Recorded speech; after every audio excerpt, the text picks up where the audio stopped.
தினம்தோறும் விளக்கேற்ற நல்ல எண்ணெய் இதயம் நல்லெண்ணெய்.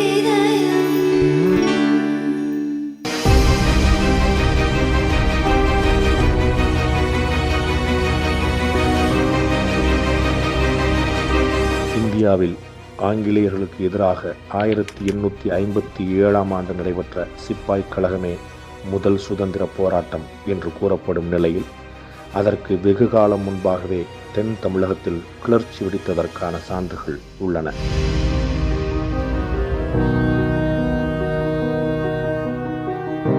ஆயிரத்தி 529 மதுரையை ஆண்ட நாயக்க மன்னர்கள் அதை சுற்றியுள்ள பகுதிகளை 72 பாளையங்களாக பிரித்து ஆளத் தொடங்கினர். இந்த 72 பாளையங்களில் ஒன்று சிவகங்கை.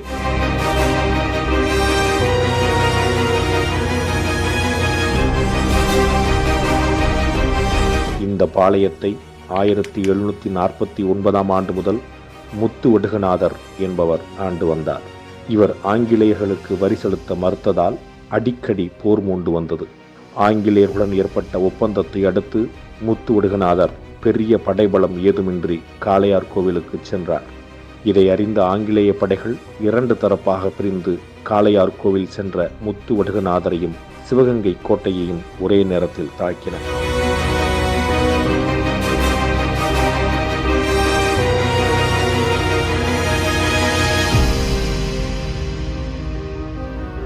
இதில் முத்துவடுகநாதர் பான்சோர் என்ற ஆங்கில தளபதி சுட்டத்தில் உயிரிழந்தார்.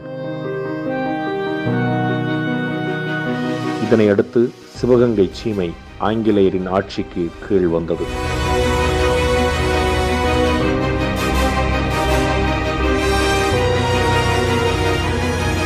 ஆயிரத்தி 1780 முத்துவடுகநாதரின் மனைவி வேலுநாச்சியார் ஹைதர் அலி உதவியுடன் பெரிய மருது சின்ன மருது துணையுடன் ஆங்கிலேயரை விரட்டி மீண்டும் சிவகங்கை சீமையை ஆளத் தொடங்கினார்.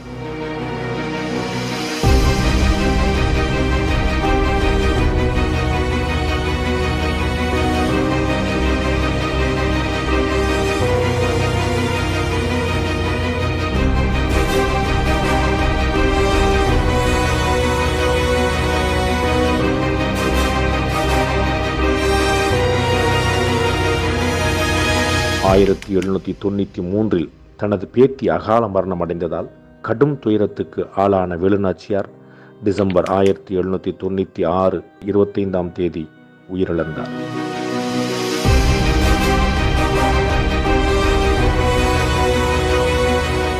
தொடர்ந்து சிவகங்கை சீமை மருது சகோதரர்கள் பாதுகாப்பிலேயே இருந்தது. இருப்பினும் ஆங்கிலேயர்களுடன் போர் தொடரவே செய்தது.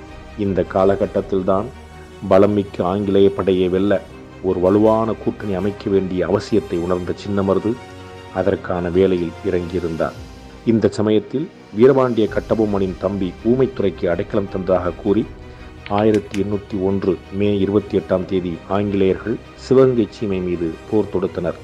சின்ன மருதுவை சிறைபிடிக்க ஆங்கிலேய படைத்தளபதி கர்னல் அக்னியூ ஒரு அறிவிக்கையை ஜூன் 12 வெளியிட்டார். அதில் சிவகங்கை சேர்வை சின்ன மருது கம்பெனி அரசுக்கு செய்ய வேண்டிய கடமைகளில் இருந்து தவறியுள்ளார்.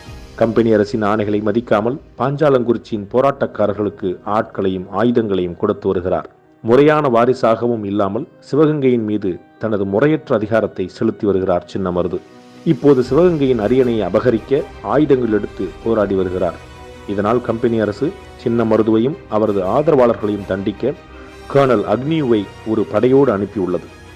மேலும் முறையான வாரிசை சிவகங்கை சீமை அரியணையில் அமர்த்தவும் அறிவுறுத்தியுள்ளது. எனவே வாரிசு உரிமையை கோருபவர்கள் யாராக இருந்தாலும் அதற்கான ஆவணங்களோடு அக்னியூவை அணுகவும். அவர்களுக்கு போதுமான பாதுகாப்பு அளிக்கப்படும்.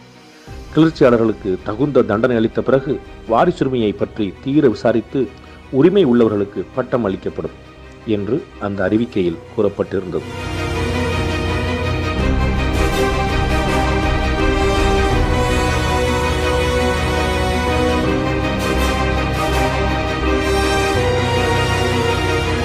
இந்த அறிவிக்கைக்கு பதிலடியாக திருச்சியில் சின்ன மருது மறுப்பு அறிக்கை ஒன்றை வெளியிட்டார். அந்த அறிக்கை ஜம்புத்வீப பிரகடனம் என்று அழைக்கப்படுகிறது. ஜம்பு என்றால் நாவல் மரம், ஜம்பு தீபம் என்றால் நாவல் மரங்கள் நிறைந்த தீவு என்று பொருள். இந்தியா ஒரு காலத்தில் வடமொழியில் ஜம்பு தீபம் என்றும் தமிழில் நாவலந்தீவு என்றும் அழைக்கப்பட்டது.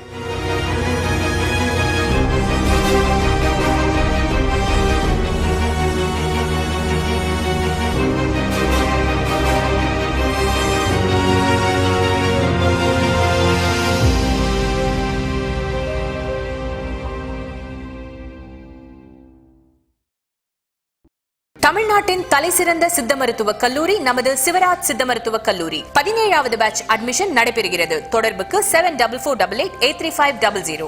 ஜம்புத்தீவு பிரகடனத்தை 1801 ஆண்டு ஜூன் 16 சின்னமருது திருச்சியில் வெளியிட்டார்.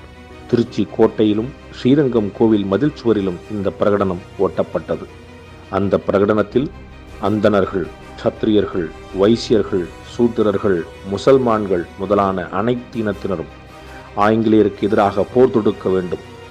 உங்களிடையே ஒற்றுமையும் நட்பும் இல்லாத காரணத்தால் ஐரோப்பியரின் சூழ்ச்சியை புரிந்து கொள்ள இயலாமல் உங்களுக்குள் ஒருவரை ஒருவர் பழிதூற்றிக் கொண்டது மட்டுமின்றி நாட்டையும் அந்நியரிடம் ஒப்படைத்து விட்டீர்கள்.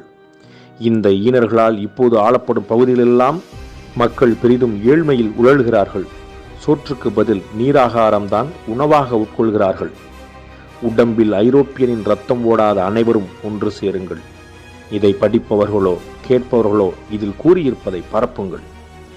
எவனொருவன் இந்த அறிவிப்பை ஒட்டப்பட்ட சுவரிலிருந்து எடுக்கிறானோ அவன் பஞ்சமாபாதங்களை செய்தவனாக கருதப்படுவான் என்று இருந்தது. அப்படிப்பட்ட தேசபக்தியும் சமூக ஒற்றுமையும் இனமானமும் அரவணைப்பும் போர்க்குணமும் ஒருங்கே கொண்ட அந்த ஜம்பு தீப பிரகடனம் வெளியிடப்பட்ட நாள் ஜூன் 16.